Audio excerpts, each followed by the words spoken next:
का घूंघट पार्ट 6। अब तक हमने देखा कि रात के अंधेरे में चुपके से सचिन देविका से माफी मांगने जाता है, लेकिन देविका कहती है, सचिन, मेरे लिए सबसे बड़ी चीज मेरा आत्मसम्मान है, इसलिए मैं तुम्हें माफ नहीं कर सकती। अब तुम यहां से जा सकते हो। देविका, एक बार मुझे मेरे बच्चे से तो मिलने दो। मैंने अभी तक उसे देखा भी नहीं है। कौन सा बच्चा सचिन? वही बच्चा जिसे तुमने और तुम्हारे बाप ने अपने घर के अंदर तक नहीं घुसने दिया। आज अचानक बच्चे की याद कैसे आ गई? देखो सचिन, चले जाओ यहां से। मेरे बच्चे के सामने और मेरे सामने फिर कभी मत आना। सचिन जब घर जाता है तो घर के सभी आदमी उसे डांटने लगते हैं। इतनी रात को कहाँ गया था सचिन? देविका से माफी मांगने। तुझे शर्म नहीं आई अपनी बीवी से माफी मांगते हुए? घर की इज्जत का कुछ ख्याल है कि नहीं? लेकिन चाचा जी, आखिर अपनी ही पत्नी से माफी मांगने में कैसी शर्म? लो जी लो, नवाबजादे पूछ रहे हैं कि कैसी शर्म। अरे मुझे अभी तक यह समझ में नहीं आता कि देविका तेरी पत्नी है या तू देविका की पत्नी है। जीजा जी, पति पत्नी एक समान होते हैं और माफी मांगने से कोई छोटा बड़ा नहीं होता। काश मैंने पहले अपनी पत्नी का साथ दिया होता। आज मैं आखिरी बार आपको समझा रहा हूं कि आप सब भी अपनी पत्नियों से माफी मांग लो। देविका ने तो मुझे माफ नहीं किया, शायद माँ, चाची, भाभी और दीदी ही आप सबको माफ कर दे। सचिन सभी को समझाने की बहुत कोशिश करता है, लेकिन कोई भी उसकी बात नहीं सुनता। वहीं दूसरी ओर सुजाता के हाथ का बना खाना सारे गांव में फेमस हो गया था, तो उसने एक बहुत अच्छा सा होटल खोल दिया। देविका, मैं चाहती हूँ मेरे होटल की सबसे पहली ग्राहक तुम ही हो, क्योंकि तुम्हारी वजह से ही आज मैं अपना खुद का होटल खोल पाई हूँ। क्यों नहीं भाभी? लेकिन भाभी, आपको अब अपने होटल में ना सिर्फ इंडियन खाना बनाना है, बल्कि इटालियन, चाइनीज और फ्रेंच खाना भी बनाना होगा। सुजाता सभी औरतों को अपने होटल का खाना खिलाती है। खाना खाने के बाद कम्मो कहती है, अरे बहू, इतना अच्छा खाना तो मैं भी नहीं बना सकती। तू तो वो हो गई, क्या कहते हैं उसे? मास्टर शेफ चाची जी। हाँ, मास्टर शेफ। बहू, अब तेरा होटल चलेगा नहीं बल्कि दौड़ेगा। हाँ बहू, तूने सच में खाना बहुत स्वादिष्ट बनाया है। अब वीना बेटी, तुझे क्या करना है? अपना बुटीक कब खोलेगी? माँ, कल ही कर देती हूँ। दुकान और सिलाई मशीनों का सारा काम हो गया है और वर्कर भी आ जाएंगे। तो ठीक है, फिर अच्छे काम के लिए देर नहीं करनी चाहिए। देविका, मैं चाहती हूँ कि मेरी दुकान का इनॉग्रेशन तुम करो। आखिर तुम्हारी वजह से तो मेरा बुटीक खुल रहा है। अगले दिन वीना भी अपना बुटीक खोल लेती है। उसका बुटीक भी चलने लगता है। माँ, आजकल ना कस्टमर ज़्यादा हो गए हैं। बुटीक में जो वर्कर है वो वर्कर कम पड़ रहे हैं। मुझे और वर्कर की ज़रूरत है। बेटी, गांव में तो तुझे कोई मिलने से रहा। अच्छे वर्कर तो शहर से ही मिलेंगे। हमें भी कुछ लोगों की ज़रूरत है जो हमारे बर्तन शहर ले जाकर बेच सके। देविका बहू, अब तू ही कुछ कर। ठीक है माँ जी, मैं अपने पापा से बात करती हूँ। वो अखबार में इश्तिहार दे देंगे तो कई वर्कर आ जाएंगे। कम्मो और विमला के बनाए बर्तन भी दूर दूर तक बिकने लगे। सभी औरतें देखते ही देखते बहुत फेमस हो गई। अब देविका ने गांव में अपना स्कूल भी खोल लिया। सभी गांव की लड़कियां स्कूल जाने लगी। एक दिन देविका ने सभी से कहा, माँ जी, मैंने स्कूल तो खोल लिया है और गांव की लगभग सारी लड़कियां भी आ रही हैं, लेकिन कल से आप सब भी आएंगी, गांव की सभी औरतों के साथ। देविका बहू, कैसी बात कर रही है तू? इस उम्र में हम स्कूल जाते हुए अच्छे लगेंगे क्या? माँ जी, पढ़ने की कोई उम्र नहीं होती और आप सबको मैंने कितना कुछ तो सिखा दिया है। अगर आप सब स्कूल पढ़ने आएंगी तो इससे गांव की सभी औरतों को हिम्मत मिलेगी। लेकिन बहू, अब हमें पढ़ने की क्या जरूरत? अब तो हम बूढ़े हो गए हैं। चाची जी, जरूरत है पढ़ने की, और पढ़ने की कोई उम्र नहीं होती।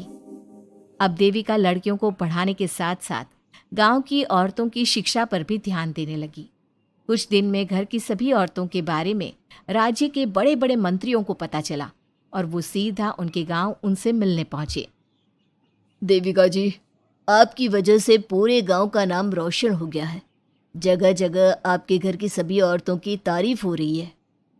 हाँ देविका जी, आप सभी के बारे में सुनकर हम अपने आप को रोक नहीं पाए और आपसे मिलने आ गए। देविका जी, हम आपको और आपके घर की सभी औरतों को सम्मानित करना चाहते हैं और आपके स्कूल के लिए डोनेशन भी देना चाहते हैं।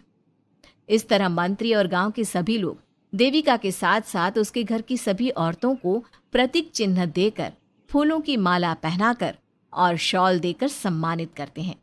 इसके अलावा देविका के स्कूल के लिए भी बहुत पैसा देते हैं।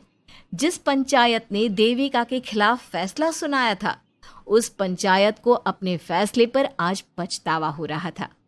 उधर घर के आदमियों की हालत और भी खराब हो रही है। बापू, चाचा जी, अब सचिन ने आपको समझाया था कि सबसे माफी मांग लेते हैं, तब आपने हमारी बात नहीं सुनी। अब देखिए, सभी का राज्य में कितना नाम हो रहा है। खुद मंत्री जी उनको सम्मानित करने आए हैं। बापू, मोहन और सचिन ठीक कह रहे हैं। हमारी हालत तो दिन पे दिन खराब होती जा रही है। ना तो हम घर का कोई काम कर पा रहे हैं और ना ही बाहर का। तुम लोग ज़रूरी बात सबसे आखिर में बताते हो। ये बात तुम लोग पहले भी तो बता सकते थे। भैया, हमें सबसे माफ़ी मांगनी चाहिए और सबको यहाँ बुला कर लाना चाहिए। ठीक है, तुम सब यही चाहते हो तो चलो, आज ही घर की सभी औरतों को घर ले आते हैं। घर के सभी आदमी चल देते हैं सभी औरतों से माफ़ी मांगने के लिए। जैसे ही वो औरतों के पास पहुंचते हैं, सभी हैरान हो जाती हैं। कम्मो, ये सब यहाँ क्यों आए हैं? पता नहीं, लगता है आज फिर झगड़ा करने आए हैं हमसे। अगर आज कल्याण ने मुझे कुछ बोला तो इसे छोड़ूंगी नहीं मैं भी नहीं छोड़ूंगी मोहन जी को। ना इनका भरता बनाया तो मेरा नाम भी सुजाता नहीं। शांत रहो आप सब, देखने तो दो क्या कहते हैं। सभी आदमी अपनी अपनी पत्नियों से माफ़ी मांगते हुए कहते हैं, कम्मो, मुझे माफ़ कर दो, मैं तुम्हें घर ले जाने आया हूँ। तुम्हारे बिना घर बहुत सुना लगता है विमला, घर चलो। सुजाता, मैंने जो भी तुम्हारे साथ किया उसके लिए मैं बहुत शर्मिंदा हूँ। मुझे तुम्हारी और तुम्हारे हाथ के बने खाने की बहुत याद आती है। तुम मेरे साथ घर चलोगी ना? वीना, वो घर मेरा नहीं तुम्हारा है और मैं नहीं चाहता कि तुम मेरी वजह से अपना घर छोड़ दो। इसलिए अपने घर चलो और हम सबको माफ़ कर दो। अपने पतियों की इस तरह माफ़ी मांगने से सभी औरतें अपने पतियों को माफ़ करके उनके साथ जाने को तैयार हो जाती हैं। लेकिन देविका घर आने से मना कर देती है। सभी औरतें उसे समझाती है, देविका बहू, अब घर जाने में क्या दिक्कत है? मांग तो ली सबने माफ़ी। देख तो सचिन भी कितना शर्मिंदा है। हाँ बहू, हमारी लड़ाई तो यही थी कि ये हमसे माफ़ी मांगकर इज्जत के साथ घर ले जाए। अब घर चलने से तेरी शादी बच सकती है। चाची जी, मैं पहले भी बता चुकी हूँ, अब दोबारा से फिर कह रही हूँ, मेरे लिए शादी से बड़ा है आत्मसम्मान। आप लोगों की शादी आपकी मर्जी से नहीं हुई है, लेकिन मेरी शादी मेरी मर्जी से हुई है। इसलिए शायद आप लोगों को फ़र्क नहीं पड़ता कि आपके पति ने आपके साथ क्या किया, पर मुझे इस बात से बहुत फ़र्क पड़ता है कि मेरे पति ने मुझे अपने बराबर नहीं समझा और इसलिए मैं उसे माफ़ नहीं कर सकती। देविका, मैं अपने बर्ताव के लिए बहुत शर्मिंदा हूँ। तो जिंदगी भर शर्मिंदा रहना। और हाँ, आप सब इनके साथ जाना चाहती हैं तो जाइए, लेकिन मेरी एक बात हमेशा याद रखिएगा, शादी सिर्फ एक रस्म होती है। इस रस्म में पति और पत्नी बराबर के हिस्सेदार होते हैं, ना कोई छोटा होता है और ना कोई बड़ा।